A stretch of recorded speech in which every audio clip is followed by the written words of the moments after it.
अस्सलाम वालेकुम नाज़रीन, आप देख रहे हैं प्रोग्राम 7 से 8। ईद की छुट्टियों के बाद एक बार फिर आपको खुशामदीद कहते हैं। रेगुलर प्रोग्राम की तरफ जाएंगे। कौमी असम्बली के फ्लोर पर वज़ीर आज़म पाकिस्तान जनाब शहबाज शरीफ साहब ने तस्लीम कर लिया है कि अमेरिका ने पाकिस्तान को धमकी दी थी, लेकिन वो ये भी कह रहे हैं साथ साथ कि ये कोई नई बात नहीं है, क्योंकि पाकिस्तान रोज़ इंडिया को और इंडिया रोज़ हमें धमकियाँ देता है, लेकिन वो साजिश तो नहीं होती और ये धमकी तो भुट्टो को भी दी गई थी। शहबाज शरीफ साहब क्या कह रहे हैं, ज़रा सुन लीजिए उन्हीं की बात।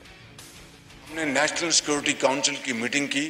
जो सफीर थे पाकिस्तान के अमेरिका में, उस वक्त सफीर साहब ने कहा कि मैंने जो खत लिखा था कि हमें वो धमकी अमेज गुफ्तगू थी वो, लेकिन ये गद्दारी या साजिश का अंतर कहां से निकल आया। खत NSC में पढ़ा भी गया। जब एलामिया जारी हुआ तो उसमें जो आखिरी जुमला हर बात कह देता है कि साजिश का कोई दूर दूर तक कोई ना सबूत है न कोई निशान है। अब अगर धमकी की बात की जाए, हेनरी किसिंजर ने जुल्फकार अली भुट्टो को एटमी ताकत बनाने के हवाले से क्या कहा था, आप इसको अच्छी तरह जानते हैं। जब 9/11 हुआ तो आर्मिटेज ने, जो अमेरिकी जो उसको ऑफिशियल थे, उन्होंने पाकिस्तान के उस वक्त के जो ऑफिशियल थे क्या धमकी दी थी। 1970 में याया खान को और जो रूसी जो क़यादत थी वो क्या उन्होंने धमकी अमेज खत भी लिखा और बातें भी की। वज़ीर आज़म साहब भी वही बात करें जो नेशनल सिक्योरिटी कमेटी के इजलास में बात सामने आई थी। जिस तरह का लहजा इस्तेमाल किया था, जिस तरह की बात की गई थी, वो मुदाखलत के मुतरादिफ थी, लेकिन उसे साजिश नहीं कहा जा सकता। इस पर बात करने के लिए मुझे ज्वाइन कर चुके हैं मुस्लिम लीग नून के रहनुमा हैं अफनानुल्लाह साहब। बिलाखिर हुकूमत ने तस्दीक कर ही दी थी कि खत भी आया है और धमकी भी दी गई है। अस्सलाम वालेकुम अफनानुल्लाह साहब, जवाब दीजिए सर। वालेकुम सलाम। देखें, ये बात तो हमने पहले भी मानी थी। खत नहीं आया, मरासला आया है। खत इन्होंने खुद अपनी तरफ से गढ़ा है इमरान खान साहब ने कि नहीं, साइफर जो होता है वो तो आप साइफर तो कोई पढ़ ही नहीं सकता क्योंकि वो तो इंक्रिप्टेड होता है, लेकिन जब आप उसको डिसाइफर करते हैं तो वो एक मरासला है, उसके अंदर उस मरासले के अंदर जो है वो ये वो हमारा जो वहाँ का एम्बेसडर है उसने एक रिपोर्ट बना के भेजी है। ये है बात, खत था ही नहीं, ये इन्होंने झूठ बोला है। और उसके बाद जो है ये मुसलसल जो है इन्होंने एक वो ये इनकी ख्वाहिश अब ये है कि ये जो है ये तमाम इदारों को टारगेट करें। हर पूरे पाकिस्तान में सिर्फ एक ये अकेले ईमानदार है पाकिस्तान की तारीख में, बल्कि सबसे ये जो है इन्होंने ही बल्कि पाकिस्तान बनाया है। ये मतलब ऐसी इनकी ख्वाहिशात सामने आ रही है कि जी मुझे 2/3 अक्सरियत दो वरना मैं इलेक्शन कराते जाओ। मतलब कि कोई अकल से पैदल क्या कहते हैं, बिल्कुल अगर हो जाए तो उसका क्या किया जा सकता है। इनके पास तमाम इदारे थे, इनके पास इनका सदर, इनका जो है वो चेयरमैन सेनेट, इनका क्या कहते हैं 3 सूबों में हुकूमतें। उसके बाद इन्होंने क्या डिलीवर किया, अवाम को इस बात का जवाब देना। ये जो अलिफ लैला की कहानियां सुना रहे हैं ये इससे अवाम के पेट नहीं भरते। जो लोग भूखे बैठे हुए हैं उन लोगों के पेट इनकी कहानियों से नहीं भरते, लेकिन ये इतने बेशरम है कि इनको कोई परवाह नहीं है। ये नहीं बता रहे कि हमारे दौर में आटा क्यों महंगा हुआ, चीनी क्यों महंगी हुई, टमाटर क्यों महंगा हुआ, तेल क्यों महंगा हुआ, मुल्क में अनएम्प्लॉयमेंट क्यों आई, इकोनॉमिक जो है वो डाउनफॉल क्यों आई, ये नहीं बता रहे। ये एक और कहानी लेके बैठ गए कि जी मीर जाफर, मीर सादिक। भाई आप बताएं ना कि आपने किया क्या पौने 4 साल में, और कौन सा कोई न्यूक्लियर धमाका आप करने के लिए जा रहे थे कि आपको जो है बड़ा एब्सोल्युटली नॉट करना पड़ा। आप तो इसका आपने तो कुछ किया ही नहीं है। भाई धमकी तो तस्लीम कर रहे हैं ना, अफरान साहब कुछ भी ना किया हो लेकिन धमकी तो तस्लीम कर रहे हैं ना कि धमकी दी गई थी। देखें, मैं ये बात वाज़ेह तौर पे, अगर आप ऑक्सफोर्ड डिक्शनरी की में जाके कॉन्स्पिरेसी की डेफिनेशन देखेंगी ना तो उसके अंदर ये लिखा हुआ है कि वो खुफिया होती है। भाई मैं तो खुद साजिश की बात ही नहीं कर रही, मैं तो धमकी कह रही हूँ। मैं तो सादा उर्दू में धमकी का लफ्ज इस्तेमाल कर रही हूँ। धमकी तो दी गई ना, ये तो तस्लीम कर रहे हैं ना वज़ीर आज़म साहब भी। तो ये मरासले आपके रूटीन में चल रहे होते हैं। इस तरह तो फिर आप कोई भी मरासला उठा लें और आप कहें कि जी ये क्यों नहीं हुआ, और इनको रूस से मोहब्बत जो है ये अभी क्यों हुई है, 4 साल पहले क्यों नहीं हो गई थी।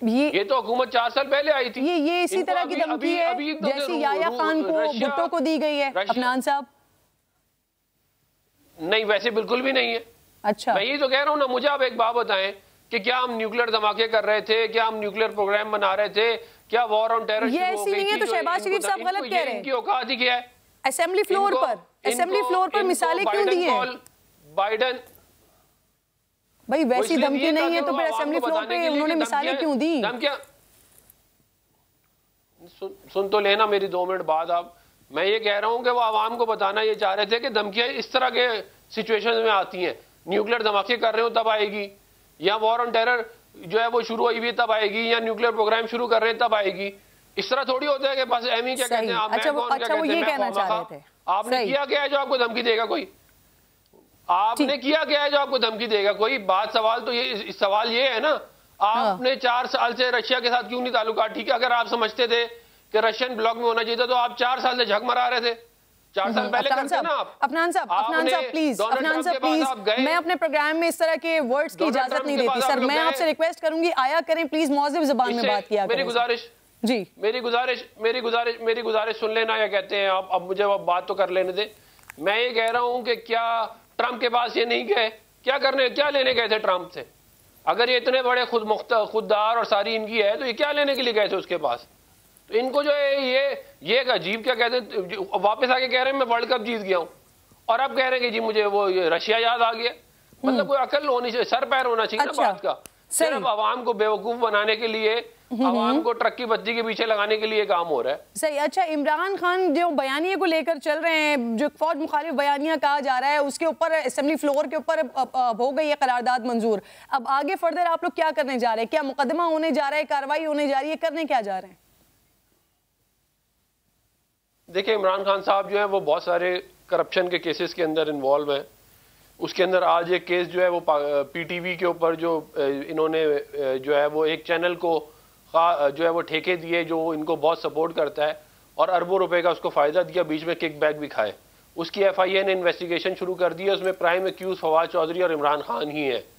तो हम इनके करप्शन के केसेस देख रहे हैं। और अगर इन्होंने आज, वैसे इनका सॉफ्टवेयर अपडेट हो गया इमरान खान साहब का, आज इनको जो मैं देख रहा था गुस्सा ज़्यादातर जो है वो जो है हुकूमत पे निकला है। लेकिन ये अगर राय रास्त पे किसने किया है सॉफ्टवेयर तो फिर इनको सीधा कर देंगे हम। इनका सॉफ्टवेयर अपडेट जब आवाम का प्रेशर आएगा, जब इन्होंने ये जो उल्टी सीधी बातें की हैं, तो ज़ाहिर है उसका रिएक्शन तो आ रहा है, और इनको भी नजर आ रहा है कि अगर इस डगर पे चलेंगे तो फिर जवाबी कार्रवाई होगी, तो इनको समझ में आ जाएगा। तो अभी आहिस्ता आहिस्ता इनका दिमाग जो है वो, असल में शुरू में हुकूमत में जो है वो गए हुए ज़रा तकलीफ ज़्यादा होती है। अब आहिस्ता आहिस्ता जो है वो उम्मीद कर रहे हैं कि दिमागी हालत इनकी बेहतर हो जाएगी। अच्छा सर, यहाँ इमरान खान साहब के लिए तो आप कह रहे हैं कि उनका सॉफ्टवेयर अपडेट हो गया है। शहबाज शरीफ साहब भी इनफैक्ट असेंबली फ्लोर पर वो कह रहे हैं कि ये गलत है, इसके खिलाफ कार्रवाई की जाएगी। तो इसी तरह के बयान सर नवाज शरीफ साहब की तरफ से भी दिए गए थे, मरियम साहिबा की तरफ से भी दिए गए थे, और बाकायदा नाम ले लेकर आला क़यादत को कहा गया था। तो उनके खिलाफ भी कोई कार्रवाई होगी। और अगर आपको याद ना आए ना, तो आपकी याद दहानी के लिए और नाजरीन की भी याद दहानी के लिए वो सुनवा भी देती हूँ। सुनवाएं जी।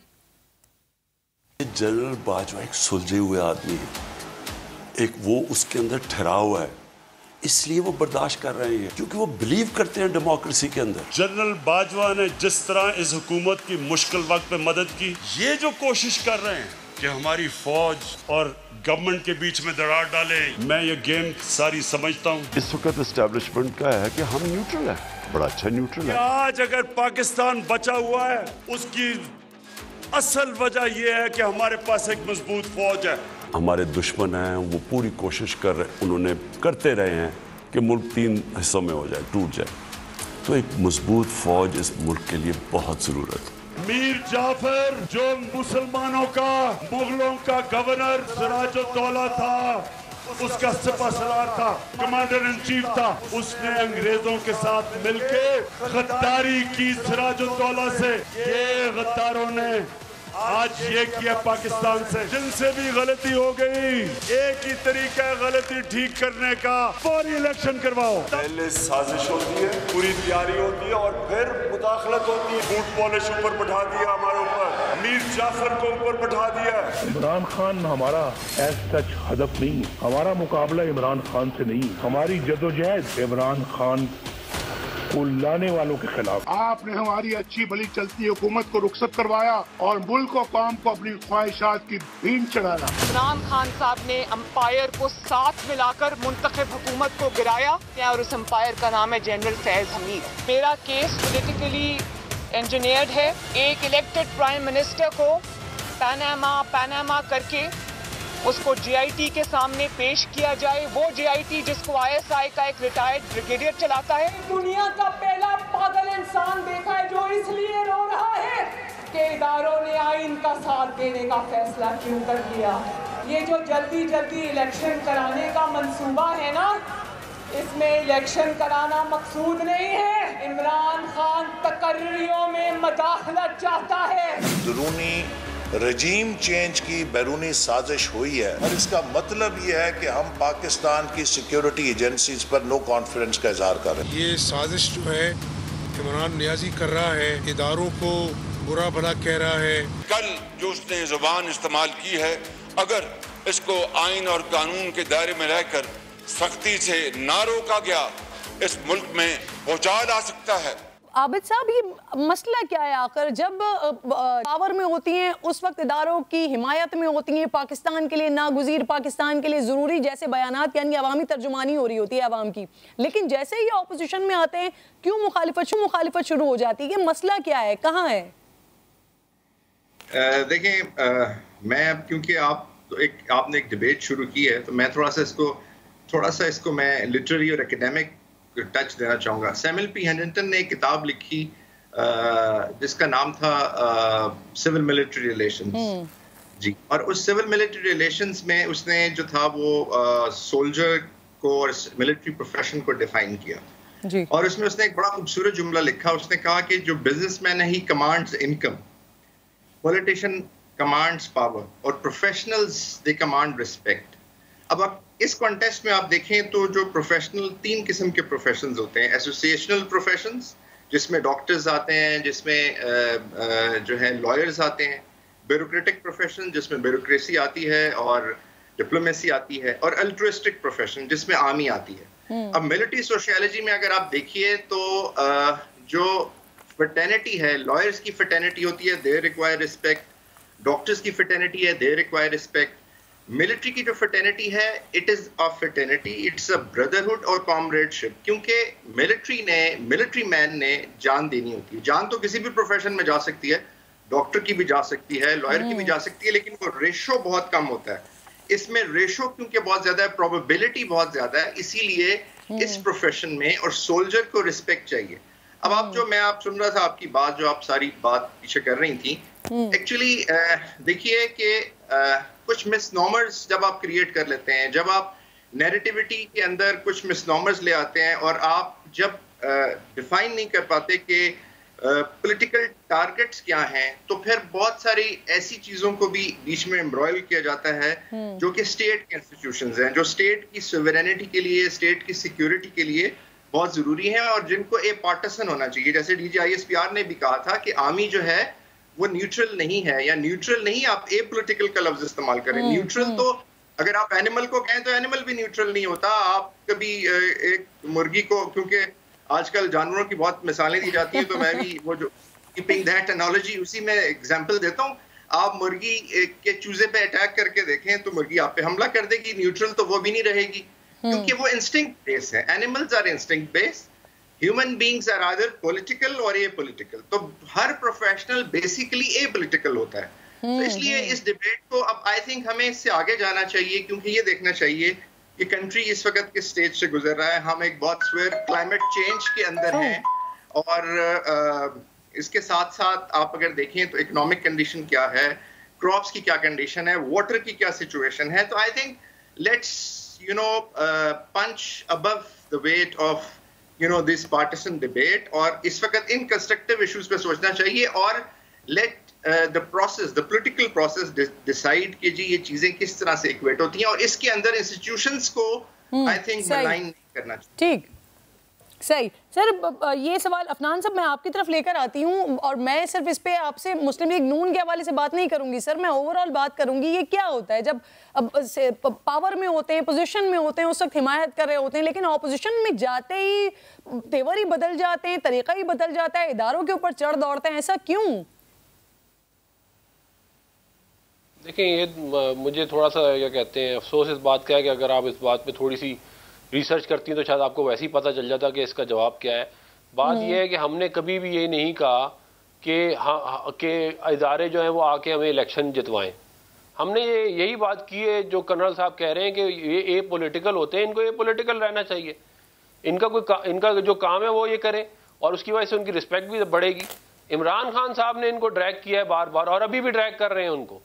ये जो हम तो ये कह रहे थे कि आप ना आए इसके अंदर प्रोसेस में, क्योंकि हमें मालूम है सियासत जो है वो सियासतदानों का काम है, उनका काम ही नहीं है। इमरान खान साहब ये कह रहे हैं कि नहीं, मुझे आओ, मुझे बचाओ, वरना मैं न्यूट्रल तो जानवर होता है, तुम मुझे आके बचा नहीं रहे, तुम जानवर हो। और वो सिपाही सालार का नाम ले लेके बोल रहे हैं कि वो मीर जाफर है। इसमें और हमारी नैरेटिव में जमीन आसमान का फर्क है। वोट को इज्जत दो क्या था, हम यही तो बोलते थे कि वोट को आप इज्जत दें। सर किसी का नाम नहीं लिया, अफनान साहब किसी का नाम नहीं लिया, लेकिन सर आप भी अगर थोड़ी सी रिसर्च करके आते हैं ना तो आप भी ये बात ना करते सर। वो कौन शख्स था जो वीडियो लिंक पर कह रहा था कि पहले इमरान खान को निकालो फिर हमसे बात करो? वो कौन कह रहा था सर कि पहले मौजूदा हुकूमत खत्म होगी फिर उसके बाद बात होगी? सर बाकायदा नाम ले लेकर कौन तनकीद का निशाना बना रहा था? अफनान साहब रिसर्च की आपको जरूरत है। मेरी बात अभी भी अल्लाह के फजल आपको अल्लाह के फजल से अभी भी समझ नहीं आई मैंने क्या कहा है। एक नैरेटिव है वोट को इज्जत दो का, और एक नैरेटिव है कि न्यूट्रलिटी नहीं होनी चाहिए, आप आगे मुझे सपोर्ट करें। इसमें जमीन आसमान का फर्क है। ये अगर आप जाके थोड़ा समझने की कोशिश करें तो आपको बात पता चलेगी कि क्या फर्क है। हम ये कह रहे हैं कि फौज को नहीं आना चाहिए, एस्टेब्लिशमेंट का कोई काम नहीं है सियासत के अंदर, और वही बात अब डीजीआई भी कर रहे हैं। इमरान खान कह रहे हैं कि नहीं उन्हें आना चाहिए, आओ मुझे आके 2/3 मेजॉरिटी दे लो, इज्जत दो। दूसरी तरफ एक कह रहा है इमरान खान को निकालो फिर हमसे बात करो। तो सर ये और उसमें क्या फर्क है? इमरान खान को निकालो की बात तो ये आप कर रही है ना, ये तो आप कर रही है ना, ये तो आपका मसला है। आपने उसको ट्विस्ट दे दिया अपने हिसाब से। इनको व्हाट्सएप करें या फिर सुना दें। हमने कहा था कि 25 जुलाई 2018 का इलेक्शन रिग्ड हुआ है, उसके अंदर इन्वॉल्वमेंट नहीं होनी चाहिए, ये हमने कहा था। इसमें क्या गलत बात है? वोट को इज्जत तो यही है कि ए पॉलिटिकल रहना चाहिए इदारे को। आप उसको आप घुमाएं अपने हिसाब से ताकि आप पीटीआई को क्या कहते हैं फेवर करें, उसका तो मैं कुछ नहीं कर सकता। बुनियादी तो बात आप समझ जाएंगे। इमरान खान ये कह रहा है कि फौज आके मुझे बचाए। सर कम से कम ये बात रजिस्टर्ड हो गई है, क्योंकि आजकल सोशल मीडिया पर लोग कह रहे होते हैं कि हम मुस्लिम लीग नून को फेवर कर रहे हैं। तो सर आपकी बात से ये रजिस्टर्ड हो गया कि अल्हम्दुलिल्लाह हम न्यूट्रल चल रहे हैं। नहीं, आप तो हमेशा वो पीटीआई को ही करती है फेवर, आपने तो हमेशा उन्हीं को किया है। ठीक है अफनान साहब, बिल्कुल ठीक है। अच्छा कर्नल साहब, ये आप बात सुन रहे हैं अफनान साहब की, सर वही वाली बात पिछले जितने भी हमने पिछले सीजन्स में जो भी कुछ बयानात सुने हैं वही वाली बातें अब अभी हो रही हैं। अफनान साहब ये मानने के लिए तैयार नहीं है सर, लेकिन दोनों तरफ और सारी जमातों का वतीरा यही रहता है कि जब ऑपोजिशन में होते हैं तो इदारों की मुखालिफत शुरू कर देते हैं। सर जी मैंने आपको कहा ना जी, हंगनिटन ने बहुत खूबसूरत कहा है कि पॉलिटिशियन कमांड्स पावर। तो ये जो पावर वैक्यूम है, आई थिंक ये इसको थोड़ा सा हैंडल करने के लिए आई थिंक थोड़ा सा सब्र और प्रिजर्वेंस की जरूरत होती है। और वो उन्होंने जैसे अभी आपको कहा, और आपने बल्कि कहा कि हम न्यूट्रल हो गए, तो आप न्यूट्रल नहीं, आप अनपार्टिसन हो गए हैं, क्योंकि मीडिया जो है वो अनपार्टिसन, किसी की साइड नहीं लेता। क्योंकि न्यूट्रल आजकल किसी को कहना फिर थोड़ा सा जो है वो थोड़ी सी वो एक डिबेट शुरू हो जाती है। सो जहां तक देखिए ये बात है कि मैं तो ये कह रहा था कि देखिए अब एक चीज डिसाइड हो गई है, एक पॉलिटिकल जो है एक पॉलिटिकल सेटअप आ गया है। जैसे भी आया है, जो भी आया है, कोई जाहिर है पॉलिटिकल डिवाइड आदि उसको मान रही है, आदि उसको नहीं मान रही है, लेकिन अब यहाँ से आगे चलना चाहिए। बिकॉज अब जो प्रोसेस है, नेक्स्ट प्रोसेस जो है वो पॉलिटिकल साइंस के स्टूडेंट के तौर पे मैं ये कहूँगा वो तो प्रोसेस है इलेक्शनरिंग का, और इस प्रोसेस को होना चाहिए। इसके साथ साथ जो भी पीरियड है जिसमें इलेक्शन होता है, इसमें आई थिंक मुल्क को स्टेबिलिटी की तरफ लेके जाना चाहिए, और जो चैलेंजेस हैं उन पे कंसंट्रेट करना चाहिए। अभी कभी इन्हीं जलसों में, दोनों साइड के जलसों में, कभी कोई कंस्ट्रक्टिव ये जो इश्यूज हैं जो कंट्री फेस कर रही है, sir what I believe internally जिस तरह के बयानात और जिस तरह के मामलात हो रहे होते हैं सर, उससे दुश्मन को किसी किस्म का फेवर नहीं मिलना चाहिए कि वो फिर हमारे इदारों के लिए खुलकर तनकीद भी करें, बात भी करें, और वो सारी चीज़ें आजकल हो रही हैं। अफनान साहब, सर आप लोगों के लिए एक सबसे बड़ा मसला और सबसे बड़ा क्वेश्चन जो था वो मईशत था। इनफैक्ट आप लोग खुद ही महंगाई मुकाम मार्च लेकर निकले थे, और आप इसी वजह से इमरान खान साहब को हटाना चाहते थे कि उन्होंने मईशत का बेड़ा गर्क कर दिया है। आगाज जब आप लोगों ने किया उस वक्त तो थोड़ा सा मामला बेहतर था, लेकिन अब मईशत सर, इन्फ्लेशन का बड़ा बुरा हाल है, महंगाई बढ़ रही है, कीमतें बढ़ रही हैं, पेट्रोल भी आप लोग बढ़ाने जा रहे हैं सर, डॉलर रेट बढ़ रहा है, क्या करेंगे, कैसे मैनेज करेंगे चीज़ों को? देखिए अभी हमारी हुकूमत को आए हुए तकरीबन जो है वो 1 महीना हुआ है। हाँ जी। तो ज़ाहिर है इन चीज़ों में कुछ टाइम इन चीज़ों में आपको टाइम लगता है। अब ये 3.25 साल की मिसमैनेजमेंट जो है उसको सीधा करते करते हमें टाइम लगेगा, और इन्फ्लेशन को और ये जो बाकी सारे मामलात हैं इनको पर हम काम कर रहे हैं और आप देखेंगे कि वादे फ़र्क नज़र आएगा। और ये भी मैं बता दूं कि हमने काफ़ी काम किया है कि हम अपने जो IMF प्रोग्राम है ये सऊदी अरेबिया से जो हमने जो पैकेज लेना है वो यहाँ हमने जो हमारे दीगर दोस्त हैं, चाइना है, UAE है, टर्की है, उनके साथ अपने ताल्लुकात जो हैं वो इस्तवार करें, और जो पहले वो ताल्लुकात ख़राब हुए हुए थे उनको जो है वो दोबारा से रीसेट किया जाए और उसका डायरेक्ट इम्पैक्ट आपकी इकॉनमी के ऊपर आएगा। लेकिन ये तमाम काम करने में टाइम लगेगा। फिर हमने आपको याद होगा क्या कहते हैं, लोड शेडिंग का मसला हो गया था, हालांकि हम वो भी मसला हल करके गए थे, लेकिन फिर दोबारा शुरू हो गया था। उसके लिए कोई 5,500 मेगावाट के पावर प्लांट बंद पड़े थे, उनको हमने दोबारा से स्टार्ट किया है। तो ये सारे काम हम जो है वो कर रहे हैं, लेकिन ज़ाहिर कुछ टाइम तो लगेगा। महंगाई की जो बात है, देखें जो 550 रुपये किलो का आटे की बोरी थी वो हमने 400 रुपये किलो की कर दी आते ही इसके अंदर अपना यूटिलिटी स्टोर्स के ऊपर। इसी तरह और सर आप कह रहे हैं ये 4.25 साल का बिगाड़ है, इसमें टाइम लगेगा। इसी तरह की बात इमरान खान साहब भी किया करते थे कि 30-35 साल की जो बारियां आप लोगों ने ली है उसका बिगाड़ है, उसको भी उस टाइम लगेगा। तो अल्लाह करे सर, दुआएं हमारी मौजूदा हुकूमत के साथ भी, साबिका हुकूमत के साथ भी दुआएं थी कि आप लोग जल्द से जल्द मसले का हल निकालें, मुल्क को बेहतरी की तरफ लेकर जाएं। बहुत शुक्रिया, आप साथ मौजूद। छोटा सा ब्रेक ले रही हूँ, ब्रेक के बाद वापस आती हूँ।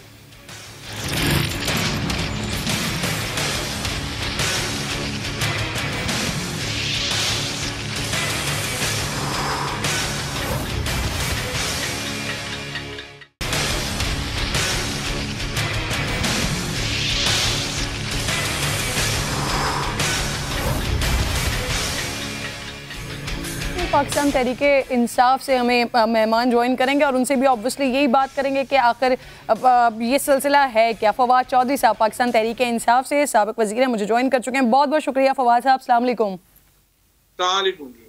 वालेकुम अस्सलाम। सर तहरीके इंसाफ कहती है इमरान खान किसी इदारे का नाम लेकर तनकीद नहीं कर रहे, बगैर नाम लिए तो कर रहे हैं ना।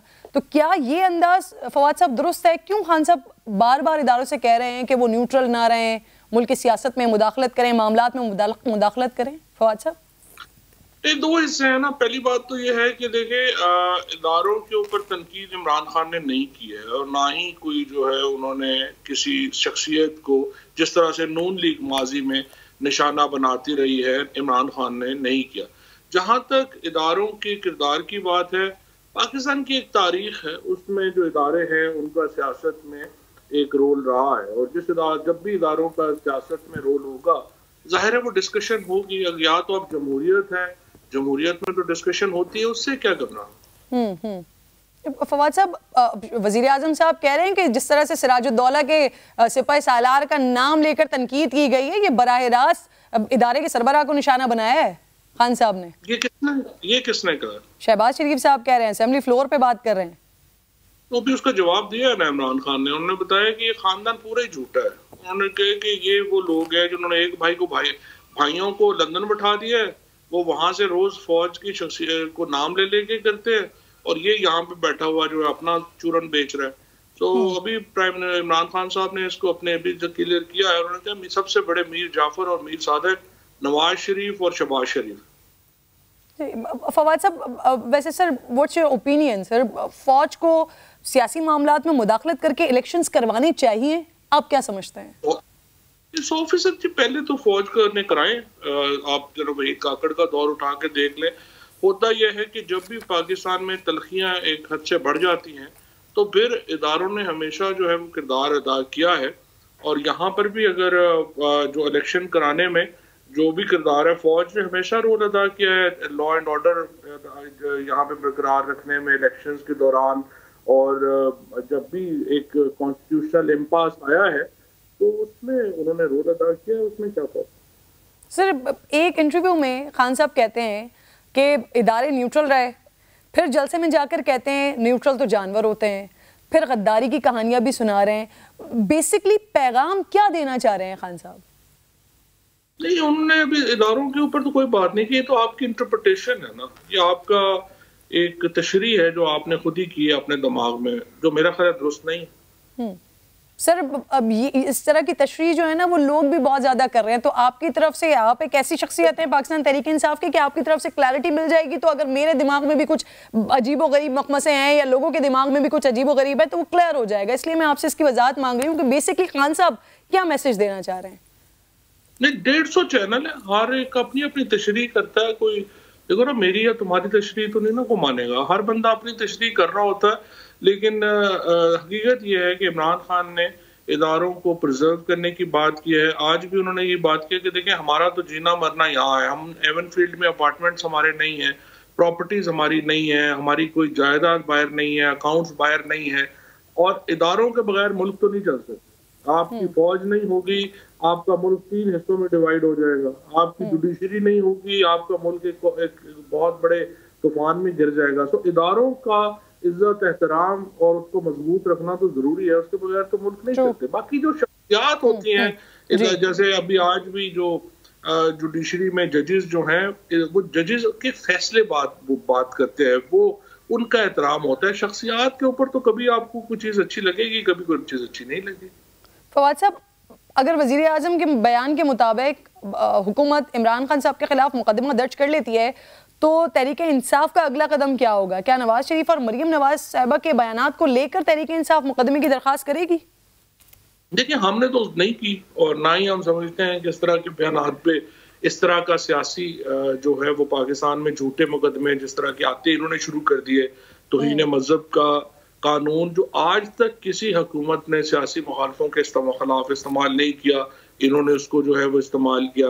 इसके बाद जो अपने सियासी मुखालफों के खिलाफ झूठे पर्चे कराने का रवाज जो हमेशा PMLN की हुकूमत में रहा, वो इन्होंने आके दोबारा जो है वो शुरू कर दिया है। हमने तो कोशिश की कि अपने सालों में इससे परे रहें, और अब भी बेहतर यही है कि पाकिस्तान में हमें आगे जाने की जरूरत है, पीछे जाने की जरूरत नहीं है। लेकिन ये हमें भारत पीछे लेके जाना जो है वो चाहते हैं, जो ज़ाहिर मुनासिब नहीं हो। फवाद साहब, कुछ खबरें आ रही हैं, कुछ जरा इस तरह की बात कर रहे हैं फराह खान की वापसी के हवाले से, आप इस हवाले से कुछ कंफर्म कर सकते हैं? वो आ रही हैं, पाकिस्तान वापस आ रही हैं? मुझे पता नहीं है, फ्रेंकली आई डोंट नो। और अभी तक तो मुझे पता ये भी नहीं है कि उनके ऊपर केस है क्या। मतलब आप प्रेस कॉन्फ्रेंसेस और स्पेशली समा टेलीविजन के ऊपर तो बहुत ज्यादा मैं सुनता हूँ, वो ये फरा ये हो गया, फरा वो हो गई, लेकिन अभी तक कोई केस नहीं है। अगर आपके पास कोई केस है तो जरूर बताइए। सर, नैब इन्वेस्टिगेशन कर रहा है इसके ऊपर। अच्छा, मुझे ये बता दीजिए, लॉन्ग मार्च के लिए हुकूमती बयानात से लगता है कि रुकावटें भी होंगी और गिरफ्तारियां भी होंगी। सर, अगर क़यादत को गिरफ्तार कर लिया जाता है तो फिर कोई प्लान है आप लोगों ने? देखिए किरण, तजिया ये करना होता है कि आप जो करने जा रहे हैं उसका एंड रिजल्ट क्या होगा। इस वक्त जो मुल्क है, जो इस वक्त पाकिस्तान की सोसाइटी है, वो बड़ी तकसीम है। अब देखना यह है कि अगर आप इस वक्त गिरफ्तारियां करेंगे, लोगों को, हजारों लोगों को जेलों में डाल देंगे, तो उसके नतीजे में मुल्क में तकसीम बढ़ेगी या कम होगी?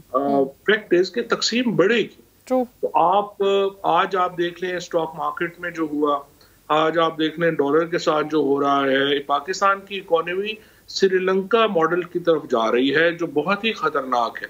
और हमारे लिए ये अहम होना चाहिए, तमाम पॉलिटिकल पार्टीज के लिए, हमें अपने पाँव से आगे की थोड़ी सोच रखनी होगी। ये नहीं हो सकता कि हम लाशों के ऊपर पाँव रखकर जो अपने कद बड़े करें, या हम पाकिस्तान की मईशत को एक खिलवाड़ बना के उसके ऊपर जो है वो करें। तो मेरी नज़र में तो जो हल है वो इलेक्शंस हैं, और उसके बगैर स्टेबिलिटी मुल्क में आ नहीं सकती। इलेक्शंस की तरफ जाना चाहिए। ये बाकी तो कितने कहानी है, जो मर्जी ये कर लेंगे, गिरफ्तार कर लेंगे, क्या फर्क जी। अच्छा सर, सुप्रीम कोर्ट और इस्लामाबाद हाई कोर्ट दोनों की तरफ से ये बात सामने आ रही है सर कि तहरीक इंसाफ की क़यादत गलत मैसेज कन्वे कर रही है आवाम में। खान साहब अब आने वाले खिताबात में इस बात का ख्याल रखेंगे सर, लिहाज करेंगे? देखिए, आज भी उन्होंने तो कहा है कि हमें अपनी अदलिया को मजबूत करना है, लेकिन अदलिया को मजबूत करने की सारी जिम्मेदारी इमरान खान के कंधों पर नहीं है, वो जज साहिबान के कंधों पर है। और जज साहिबान ने अपने फैसलों से जो अपनी जुडिशरी का जो कद है उसको बड़ा करना है। इमरान खान के सिर्फ बयानों से या उनके बयान ना देने से कोई जुडिशरी 130 नंबर से 50 नंबर पे या ऊपर नहीं आ जाएगी। उन्होंने अपने आप को 12 फॉर द जजेस कि वो रियलाइज करें कि पाकिस्तान में जुडिशरी को उन्होंने तगड़ा कर। सही है सर। साबिक डायरेक्टर FIA डॉक्टर रिजवान, इनकी मौत पर कुछ लोग सवाल उठा रहे हैं। तहरीक इंसाफ को सर इस मामले में कोई शकूक व शुबहात हैं क्या? लेकिन ये अभी तो मैं नहीं कुछ कह सकता इस ज़मन में, लेकिन ये बड़ी एक है अनफॉर्चुनेट बात कि जो भी आसिफ जरदारी साहब की इन्वेस्टिगेशन की कर रहा था, उसकी भी अचानक डेथ हो गई, ये भी अचानक डेथ हो गई, फिर रिकॉर्ड को आग लग जाती है। तो unfortunately this is something very typical with Sharif family and Zardari के रिकॉर्ड जल जाते हैं, इन्वेस्टिगेटिंग ऑफिसर जो है तबाही मौत जो है वो उनकी हो जाती है। But I don't know, I would not like to comment on that. Sir Chaudhry Sarwar के हवाले से भी मैं आपसे बात करना चाह रही थी। अब वो तहरीक इंसाफ का हिस्सा है या नहीं है, क्योंकि कुछ इस तरह की खबरें भी आ रही हैं कि शायद वो अब दोबारा नून लीग का हिस्सा बनने जा रहे हैं। चौधरी साहब की कौन सी अब पॉलिटिक्स रह गई है, आप जो मर्जी करें अपना। उन्होंने अपना जो अच्छा 2 बार वो गवर्नर रह गए हैं, उन्होंने यूके में भी बड़ा अच्छा उन्होंने किया है, यहाँ पे भी बड़ा अच्छा किया है। इतना ही होता है हर वक्त बंदे। तहरीक इंसाफ का हिस्सा है वो। अभी ये तो चौधरी साहब से आप पूछें। ठीक है। आप पार्टी ने तो उनकी रुकनियत खत्म नहीं की ना अभी तक? नहीं, मेरा नहीं ख्याल अभी ये रुकनियत वगैरह खत्म किया, उन्होंने इस्तीफा जो है वो हुआ था उनका। सही। अच्छा सर, गवर्नर सिंध के नाम पर आपने कहा कि नसरीन जलील साहिबा ने इंडियन हाई कमीशन को खत लिखा और पाकिस्तान के कानून नाफिज करने वाले इदारों के खिलाफ ताउन मांगा। कराची में जो गन सिक्योरिटी इदारों ने साफ किया था वो वापस आ रहा है, तो क्या सदर पाकिस्तान सर एतराज लगाकर नाम वापस भेज देंगे? देखिए जी, ये तो अब सदर साहब के ऊपर है वो क्या करते हैं, बट ये बड़ा एक मैं समझता हूँ कि अनफॉर्चुनेट बात है। कराची में जो कुर्बानियां दी सिक्योरिटी फोर्सेस ने और जिस मुश्किल तरीके से कराची में लॉ एंड ऑर्डर बहाल हुआ, और ये जो माफिया था जो अल्ताफ हुसैन के अंदर काम कर रहा था, इसकी कमर टूटी। अगर इसको मजबूत किया जाता है और ये दोबारा ताकतवर होता है, ये पाकिस्तान के लिए और कराची के लिए एक बहुत ही मैं समझता हूँ बहुत बड़ा एक चैलेंज होगा, और ये दिस शुड नेवर हैपन। और हम इसको रेजिस्ट करेंगे जितना हम इसको रेजिस्ट कर सकते हैं। फवाद साहब, वैसे आप ट्विटर पे बड़ा एक्टिव रहते हैं, तो आपने देखा होगा आपके इस स्टेटमेंट के बाद MQM वाले भी बहुत ज्यादा एक्टिव हो गए ट्विटर पर। वो लिख रहे हैं कि यही लोग जो अब जब आप हुकूमत में आपके साथ थे तो नफीस थे और अब गंद हो गए। लेकिन ये कब हमारे साथ हुकूमत में थे? MQM नहीं, ये नसरीन जलील या इस तरह के। देखिए, हमें MQM में डिस्टिंक्शन तो करनी होगी ना। आपको तो खुद कराची का ज्यादा पता है। देखिए, लाखों लोगों ने MQM को वोट किया है, ये हम लाखों लोगों को तो नहीं ना डिक्लेयर कर सकते फवाद साहब, मैं खालिद मकबूल सिद्दीकी वाली MQM की बात कर रही हूँ, और उसी MQM ने नसरीन जलील साहिबा का नाम। मैं यही कह रहा हूँ ना। नहीं, लेकिन देखिए ना, एक तो है ना कि उन्होंने कर दिया, कि तो ऐसे कागज की बात है ना, एक है जो प्रैक्टिकल बात है। प्रैक्टिकल बात यह है कि MQM के अंदर लोग थे जो अल्ताफ हुसैन के साथ क्रिमिनल एक्टिविटीज में मुलव्वस थे, और कुछ लोग थे जो क्रिमिनल एक्टिविटीज में मुलव्वस नहीं थे। हमने कोशिश की कि वो लोग जो क्रिमिनल एक्टिविटीज में मुलव्वस नहीं हैं उनको भी सिक्योरिटी के फोर्सेस ने जो है वो क्लियर किया था।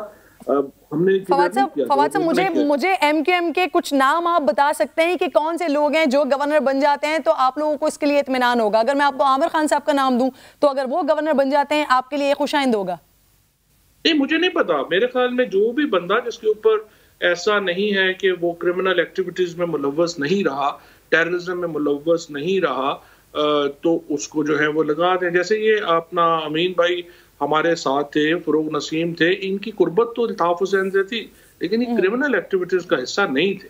सो आपने जो भी बंदा सिलेक्ट करने हैं, बहुत इंपॉर्टेंट है कि उनका जो टेररिस्ट विंग है अल्ताफ हुसैन का, उससे उसका ताल्लुक ना हो। अब नसरीन जलील की तो आपने देख ही लिया कि उनके तो डायरेक्टली इंडियन जो हाई कमीशन है उससे ताल्लुकात है, तो ऐसी खातून को आप कैसे गवर्नर बना सकते हैं? सही। Fawad Chaudhry sahab, thank you very much sir, programme में आप साथ मौजूद थे। इस कंटिन्यू करेंगे। ख्वाजा इजहारुल हसन साहब प्रोग्राम में साथ मौजूद होंगे, उनसे इस बात का जवाब लेंगे ब्रेक के बाद।